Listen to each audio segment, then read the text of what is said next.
மரித்தோரிலிருந்து முதல் பிறந்தவரும் பூமியின் ராஜாக்களுக்கு அதிபதியுமான ஆண்டவராகிய இயேசு கிறிஸ்துவ நாமத்தினால இந்த கால வேளையில உங்களை வாழ்த்துகிறோம். உங்களுக்கு நம்பிக்கை தரும் வசனமாக, எல்லாரும் சாப்பிட்டு திருப்தி அடைந்தார்கள், மீதியான துணிக்கைகளை 12 கூடை நிறைய எடுத்தார்கள். மத்தேயு சுவிசேஷ புத்தகம் 14ஆம் அதிகாரம் 20ஆம் வசனம்.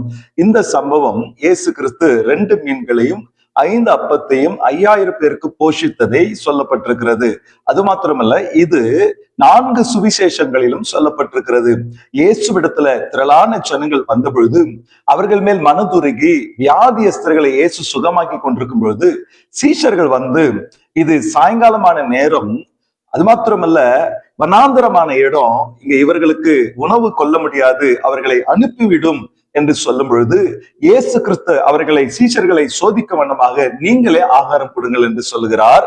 அப்பொழுது 200 பணத்துக்கு உணவு வாங்கினாலும் இது பத்தாதே என்று சொல்லும் பொழுதுதான் அதே வனாந்திரத்துல அதே சாயங்கால வேளையில அங்கிருந்த சிறு பிள்ளைகளிடத்திலிருந்து பெற்றுக்கொண்ட 2 மீன்களையும் 5 அப்பத்தையும் கொண்டு சிறுவர்கள், ஸ்திரீகள், 5000 புருஷர்கள் திருப்தியாய் சாப்பிட்டு மீதி 12 கூடை நிறைய ஆண்டவர் எடுக்க உதவி செய்தார். பிரியமானவர்களே, என்னை கேட்கிறவர்களே, இந்த நாளிலும் கூட எனக்கு வருமானம் குறைவா இருக்கிறது, எனக்கு பலன் குறைவா இருக்கிறது, எனக்கு நம்பிக்கை குறைவா இருக்கிறது, எனக்கும் என்னோடு கூட இருக்கிறவர்களுக்கும் நன்மை பத்தாமல் இருக்கிறது என்று சொல்லி கவலையோடு இருப்பீர்களானால், உங்களிடத்தில் இருக்கிறதை இயேசு கிறிஸ்துவிடத்தில் நீங்கள் பூரணமாய் கொடுக்கும் பொழுது அவர் அதை தொட்டு ஆசீர்வதித்து தருவார். அது உங்களுக்கும் உங்களை சார்ந்தவர்களுக்கும் போதுமானது மாத்திரமல்ல, மீதியாய் எடுக்கவும் கர்த்தர் இயேசு உதவி செய்வார் என்ற விசுவாசத்தோட இந்த நாளை துவங்குங்க.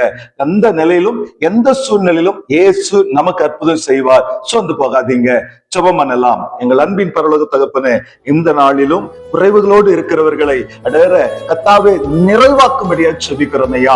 தேவைகள் எல்லாம் சந்திக்கும்படியா ஜெபிக்கிறோம் ஐயா. ஆண்டவரே, சோர்ந்து போய் தளர்ந்து போய் இருக்கிறவர்களை நீர் இந்த வார்த்தை மூலமாய் ஆட்சி தேற்றுவது மாத்திரமல்ல, நிறைவாய் நடத்தி மீதியாக எடுக்க உதவி செய்கிறார்கள். நீர் பொறுப்பெடுங்க. காண்கிற கேட்கிற யாவரையும் இயேசுவின் நாமத்தில் ஆசீர்வதித்து இயேசு கிறிஸ்துவின் நாமத்தில் ஜெபிக்கிறோம் நல்ல பிதாவே. ஆமென். God bless you.